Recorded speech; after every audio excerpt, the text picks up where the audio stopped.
Hey, happy Monday. I survived Boston some way, somehow. Viva Seltzer did not get the best of me. This weekend had a really great time outside of Alabama not covering. Tonight we have the national championship game, and who better to bring in than the man that is absolutely on fire on wagertalk.com. Mark Zeno has just been crushing, and I hope I'm not mushing him by saying that. Mark, welcome in. Well, Kelly, great to be here with you. Yeah, it's been listen, they don't come along often. When they do, you just kind of got to ride it. But, we had a 10-0 streak. We're at 15-4 over our last 19 plays across all sports, college basketball, NBA, Major League Baseball. So we'll try to keep it going tonight. Got a 5% best bet on the page right now. 2 plays in tonight's national championship game, plus a baseball play on the package right now, wt.buzz/MZ. So we're swinging big tonight, but we feel good. The video I put out today for the Wagertalk Instagram with the breakdown of the national championship, I'm sure we'll go over it a little bit here and some of the keys to the game. But, I think there really are some good tells in this game for what I think is going to be a very interesting game and a fun one to watch, to say the least. Yeah, we'll see. Zeno, man, I'm going to say this much. We're going to talk about the national championship the entire time. I'm going to open up the Wager Talk odds screen really quickly. So if you guys do have a question, drop it in the chat, whether you want to talk about the side, the total, a player prop. There is 1-7 super. I apologize. DraftKings and Caesars also hanging a 7 on Connecticut. Total 144 pretty much across the board. So the under's been getting bet 143.5 at Caesars and DraftKings. Kelly, there's been some buyback here on. Heritage and Bet Online today were hanging 7.5 early in the morning because I was on the phone with Brian Power, as I often am. In the mornings, but I was saying, my God, they're hanging 7.5 now. I wonder if this thing is going to go there across the board. So there's been some buyback on Purdue here. And I had this argument today earlier on Wager Talk today with Teddy and Prez, who want to sit here and say that, and I don't say this disparagingly, but their argument is that UConn is undervalued because they keep covering these numbers. And I would argue that they've been overpriced for a while now. Because they keep covering doesn't mean that odds makers aren't overpricing them and putting a premium on them to play them. I mean, the result and the line aren't always necessarily related in that sense, if that makes sense. I mean, I made the Bama line against UConn 9.5 for 10. They opened up at 11.5. That 1.5 point premium has been pretty consistent pretty much since the second round of this tournament for UConn when it started with San Diego State, right? When it was at 9.5, then it was at 10, 11, 11.5, 12, 12.5, when I actually bet San Diego State, like on my book, I didn't offer it as a client play. I'm just like, this is insane. I got to bet San Diego State here because this number is just way too big. And they've been able to cover them all to their credit. But remember now, UConn has also done a couple of things. One, they have been destroying teams in the second half. And that's really been something as of that people need to note, that if you watched a lot of these games and you watched UConn, with the exception of the first round game, a lot of teams have hung around in the first half. They've been worn down in the second half, and the UConn shooting in the second half has gone through the roof, and they've been able to pull away. But you have to look at this objectively, and at least according to what Ken Palm tells us, that this is the best defensive team that UConn has faced all along. And that is something that is going to be very notable. I would argue that Purdue has faced better teams than UConn has on their way to the Final Four. With NC State withstanding, that was kind of a joke. They came back down to earth. But, I just think that, again, this number is probably higher than what it would be. If you take this game out of the NCAA tournament and put it in the middle of November when these two teams would play, as they're currently constructed, this is probably a 4 or 5 point spread, right? Yeah, not even. No, I would disagree. I would say on a neutral, 2.5. If we're talking November, that's how much UConn's trajectory has been since losing that game, that fateful Tuesday night in Creighton. They have just been on a rocket ship, Mark, as somebody who had a 12 in pocket with Alabama, because I made the game 9. I said 8.5, 9. We're getting spicy. Let's give them just a little bit more. But there was still a ton of value. I just think at tonight, maybe I'm going to be looking at Purdue in the first half. You mentioned the first half, second half splits. Here's the problem, and I'm going to say this, and myself included. Sometimes we're just a little too stubborn. And I think that might be what Teddy and Prez were trying to say, because I did catch a glimpse of Wager Talk today once I landed back in Florida. And sometimes you just got to say, you know what? This team is better than we've been giving them credit for. This team has been covering spreads at an insane clip. And yet there's people like me that just want to step in front of that freight train. Let's get a question here from the chat. UConn gets better in the tournament and has covered every March Madness game going back to last year's tournament. That is a correct statement. And, yes, and they're not related events. They're all individual no, I didn't say events. They are. I know, but like people do that thing where it's like, oh, they're covering five. And like, I get that they've covered 5 in a row, and there is something to a team being on a run that I wouldn't discount. But UConn covering against San Diego State has nothing to do with UConn covering against Alabama. It would have nothing to do with them covering against let's take a backtrack. I know this wasn't you that said it. It was Adam Trigger. He and I did the show last week, and he said, Kelly, I've been dead wrong on NC State. So I just can't lay it with Purdue. And I go, I've been wrong on NC State too, and I'm absolutely laying it with Purdue. Mm-hmm. Now I can't do the same thing. Does that make sense? Like, I did it without hesitation, knowing that NC State was not as good as their power ratings, that line, when they marched out that 9.5, they were definitive in that number. This number doesn't make any sense. You mentioned Ken Palm makes it 3. I make it 4.5. So at 6.5, 7, there is an immense amount of value. But man, this has just not been a great college basketball season for me, at least not since the Super Bowl down the stretch. So it's kind of like, would I play this if it was that Thursday game in November on a neutral? Probably not. Let me add one more thing about this tournament that's been unique. And I remember telling everybody this, and I don't know if you remember me saying it, but when the Sweet 16 started, I told everybody repeatedly, forget the spread, just pick the winner, because the favorite will cover or the dog has won outright. And every single game since the Sweet 16 has held that form. Either the dog has won outright or the favorite is covered. So the spread doesn't matter, just pick the winner. In fact, if you go through this whole entire tournament, depending on the numbers, Brian Power and I did this morning, 4 games landed on a push. Other than that, there have only been 3 games in this tournament where the spread actually mattered, right? Where, like, the favorite won but didn't cover. Other than that, it has been, the dog winning outright or the favorite covering. So it's been a little bit of a different tournament in that aspect from the standpoint of you don't really have a lot of teams that are playing close games. Favorites are running away with things or dogs are winning outright. And that's kind of what you get when you get a run like NC State's that throws that out of whack. So I would just add that into this whole thing that, if you believe in Purdue tonight, you should be sprinkling some on the money line. And I said this to everybody about the semifinals. I would have never played either of the dogs full game. I only would have played them first half because, and here's the thing about, UConn. You know that old adage, Kelly, like, hey, on time is 5 minutes early. And if you're actually on time, you're late. You're late. If you are tied with UConn at half, you're actually losing. And if you're down by 3 or 4, you don't have a chance. You have to be leading at half in order to have a chance to beat UConn. So really, to me, looking at Purdue in the first half, why sweat out a full 40 minutes objectively when the first half is going to dictate whether they have a shot to cover the game? Because UConn has been running away with things in the second half. Now, to their credit, I would argue too, Purdue has done the same thing, particularly against the best competition in their last 3 games against Gonzaga, against Tennessee, and NC State. They've outscored their opponents by 21 points in the second half, 7 points per half in the last 3 games. That's a lot. So if you have a 3 or 4 point lead, guess what? Now you're covering double-digit spreads. So that's how good Purdue has been in the second half as well.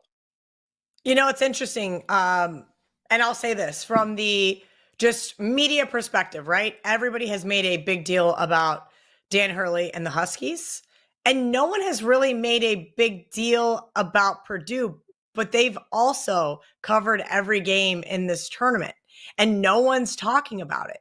I know Kelly, Zach, he gets some favorable calls. You want to hear something crazy? The only non-conference loss that Purdue has in the last 2 seasons is Fairleigh Dickinson. Yep. Think about that. The game they lost is the only non-conference game that they have lost. They're 2-0 as a dog this year. So just the 3rd time that they've been a dog. And you see the question, Zach Edey meeting his match in the paint. The UConn's Donovan Clingan, the tall kid. Yes, Clingan. Okay, this was one of my keys to the game. If you saw the video I put out on Instagram and Twitter today, these 2 big guys going at it, Kelly. Edey is the decided edge. He's a decidedly better player than Donovan Clingan. What is going to be very interesting here in this game is the officiating. I know we don't want it to boil down to the officials, but if they're calling this early and either one of these guys pick up 2 fouls and have to go to the bench in the first half, huge advantage for the other team. Now, in perspective, Purdue has played 38 games this year, Kelly. Do you know how many times Zach Edey has even got 4 fouls in 38 games this year? 0. 4. Yeah, 4. He's only gotten 4. I was being a smart ass with 0, but I knew it was a very low number. Yeah. So he's only gotten to 3 fouls once in the tournament. He's a very good defender who is smart and doesn't take a lot of personal fouls. So I give the edge to him from that standpoint. Let's see. I think the other question is, has Clingan met his match? No, Edey has not met his match because nobody is his match. I still think to a certain extent they may have to double Edey a little bit. You're going to see very interestingly how this game unfolds. And don't forget, Kelly, I think the backcourt too is going to be a big part of this because, when Edey and Clingan have to kick the ball out, who's got the better shooters? Well, Purdue is second in the country in three-point shooting, right? Over 40%. Does that give them the edge? UConn is second in the country in two-point field goal percentage. Does that give them the edge? I don't know the answer. We're going to find out by about 9:30 tonight. I think we will. So that gives me a good segue to the total here. So I was talking to my dad earlier and he's like, what do you like? And I go, Dad, I made the game 77-74. UConn gets the win. That cashes my futures ticket. That cashes Purdue plus 6.5 or Purdue plus 7. And that also cashes the over. Like, I never want to bet the over in a national championship game. I think the last time I did was with Baylor, and I got very lucky because that game went to overtime. We've seen a ton of steam, as I mentioned earlier, 146. Now we're even seeing 143.5 here on the board. Mark, as far as the under goes, we know that if you look at the adjusted tempo of both of them, they're way below 2 and 300s, right? Like on Ken Palm, they are the exact opposite of the Alabama and Auburns of the world. But we have seen historically lower scoring national championships before. I'm just not sure we're going to see that tonight. I mean, I know we talked about the adjusted defenses, but we also just talked about how good one team was from three-point land and the other one is in the paint. So talk to me about the total, your thoughts on this one. Well, I mean, I would argue too that, and I'm curious to know from bookmakers, maybe guys like John Murray would have some more insight on this, but I would tend to think a lot of the under money is coming in the first half. If you've paid attention, as I talked about earlier, both of these teams have turned it on in the second half. They've done more scoring late, right? And both of these teams have had tighter first halves than they have in the second half throughout the last, call it since the Sweet 16. The first 2 rounds for neither one of these teams really counted. They weren't playing any legitimate competition that could even, sniff the idea that they could beat their opponent. And that's, when this total first opened and I saw 68.5, I said, okay, maybe you go under there, right? Maybe that's where you look for the under in the first half, because the tendency is that these teams will feel each other out a little bit. They'll play a little slower. They'll make sure they're getting good shots up early because they don't want to find themselves in a cold shooting drought and get behind early and have to dig out of a hole. That usually dictates to a slower pace. To your point, this thing is coming down to a point where you have to start to look at to tell me that both of these teams aren't going to reach 70 would be quite shocking. And here, the one thing you do have to worry about here, anytime you see a blowout, it usually favors the under because the pace slows and one team just isn't doing enough offensively to carry their portion of the total over. So do you think a blowout's possible? I don't think so. I mean, obviously we would all say UConn would blow out Purdue, but Purdue is just, I think we're undervaluing how good Purdue is.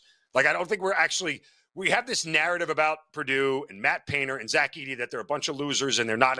This is a really good basketball team. Like, it's not hard to see how good they really are if you've watched it. And, one of the things that they brought up, I heard the media talking about this, in regards to Virginia. Remember, Virginia lost as a 16 seed and then turned right back around and won a national championship. I've heard one person bring that up. One. Steve Lambert, welcome to the chat. Good friend, Steve. Hey, buddy. Love the over. Yeah. See, I kind of am. I haven't been in a hurry to bet this, right? I was a little frustrated at Alabama, who had all intents and purposes could have covered that game down the stretch. They just couldn't get it done. It's what happens when you kind of live and die by the 3. But that was one of their first under games. I mean, Alabama, even when they had a slower pace second half, I think that was against Clemson, was it? Grand Canyon was that slugfest that they had. Regardless, I think they still went over the total. And it was just, it was so, even though everybody's like, whoa, that, this one was like going to be in the high 80s, and then it ended up in the like late 70s. But man, it was like one of those thoughts where you're like, oh, maybe you can bet an Alabama under. And then it was like, thank God I didn't do that. But I just feel like this is going to be one of those knockout, drag out, ESPN classic type national championship games. Here's the interesting thing. And I'm curious to see what strategy Danny Hurley employs. Like, UConn, I understand what their pace is, but do you doubt UConn the ability to play with tempo and push the pace and get up and down and play in transition? Because I don't. And if I was Danny Hurley, I would try to, Zach Edey, who just played 40 minutes against NC State, I would try to run as fast as I can early and get that dude breathing heavy, because that's when he might get in foul trouble because he's tired, right? His arms won't go fully extended. He'll be leaning over a little bit more because he's out of breath. It's an interesting strategy to see if Daniel Hurley goes and tries to play in transition. Keep pushing the pace. Go, go, go, go, go, and see if you could wear the best player on the floor in Zach Edey down. I don't know the answer to what he's going to do, but that's what I would at least try for the first, until the first media timeout. See if we can push this pace here and, get them out of their rhythm a little bit. I don't think Purdue is going to get smashed by UConn. I think a lot of other people do. Instagram comment even saying, hey, I like them by 6 to 10. Don't forget, there's a lot of offerings that you can bet on this national championship game. It doesn't just have to be side and total. There's some really interesting player props available as well. I just don't see this, Mark, like you said. I don't see it being a blowout. Could I see it? UConn hitting some late free throws and winning by 8, and me holding a 7 ticket, 9. Yeah, I could, because I watched that same Alabama game. In fact, CT made me watch it again because he didn't remember the second half at the Viva party, he told me. And I was sitting there watching, and I was reliving the melt because that's exactly what started to happen. But you're right. They were down 4 at half. They got the first half cover. And again, they made 8 of 11. Here's the crazy part, because I was talking to people about live betting the second half. I'm like, do we want to take Bama money line here? And the one reaction I got from multiple people was they went 8 of 11 from 3, and they're still losing. No, we're not betting Bama here. Yeah. Like, that was the ultimate tell that they were not going to win that game, because they couldn't have shot any better from 3 than they did, and they were still losing. And so when you say, can they get blown out? It would take one of those shooting performances from Purdue that just is an anomaly, where it's 29% from the field and 18% from 3, and they're dead. And if that's the case, they're dead in the first 10 minutes of this game. Kind of like we saw with every team that played NC State outside of Purdue. It's exactly what happened, right? Whether it was an anomaly, I won't say that, whether it was a good defensive performance, somewhere in between. But yes, that would be very detrimental. And the way this under is getting steamed today is just rather interesting. But I'm with Steve. I lean towards the over here. I'm gonna hang tight. You have to. The under has to favor Purdue. We know it's usually correlated to the dog, but that's fair. If this thing is going over, it's because UConn is pushing towards 80. Yeah, Juan, at 143.5, I think you're a little late. I mean, I would be looking to live bet this.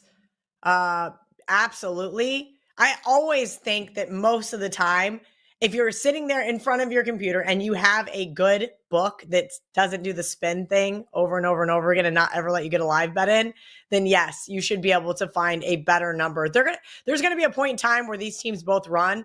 Mark mentioned he's not sure if Hurley's going to push the pace or not in this game. Probably be my strategy as well. I mean, you're going to want to take out their best player. As you mentioned, Donovan Clingan is going to be who he's matched up with. It's going to be some big bodies down there in the paint, throwing some elbows, having a good old time. May result in. Go ahead. No, I was going to say, we mentioned the total moving and everything. Can I give you one bet that I would absolutely interest me in, especially if you're a Purdue backer? And this is a little bit, alternate market here. Purdue's first half team total. I see Heritage offering a 31.5.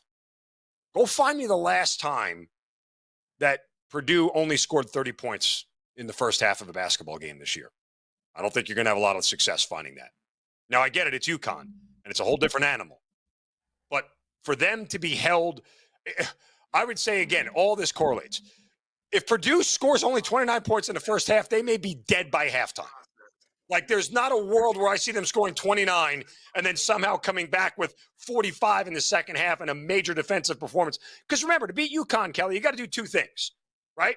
You got to score, and then you got to stop them from scoring. And so the fact that both of those could happen is pretty slim. You're probably going to get one out of two and hope to be in a position where you're in contention, right? So, but I think Purdue, first half team total, over 31.5, because this number keeps coming down, starts to look a little bit more appetizing to me across the board here, where you could take advantage and jump back in on an over. I mean, again, if they don't get to 30, if Purdue doesn't get to 30 in the first half, they may be dead by halftime. That is a genuine concern. Let's see if we got some fun player props. Zach Edey, 24.5 points. Zach Edey, 12.5 rebounds.